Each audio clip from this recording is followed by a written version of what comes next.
Hi friends, this video shows how to use one remote controller to control power and volume of all devices like TV, soundbar, set-top box, etc. Go to settings, select all settings from top right corner, go down, set remotes and accessories, go down, select setup remote buttons, and here you can see volume control and power control. First let me go to volume control, and here we need to select this first option, auto CEC. Enable it.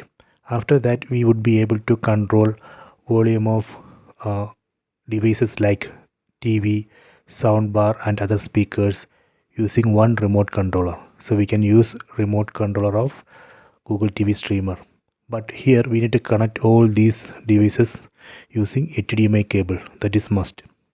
Go back, then go to power button. Here also we need to select this first option, auto CEC. So after that we would be able to control power of all connected devices using one remote controller. Here also we need to connect all devices using HDMI cable. Okay, so this way we can enable this. We can try this. I hope you have enjoyed this video. Please subscribe this channel. Please like and share the video.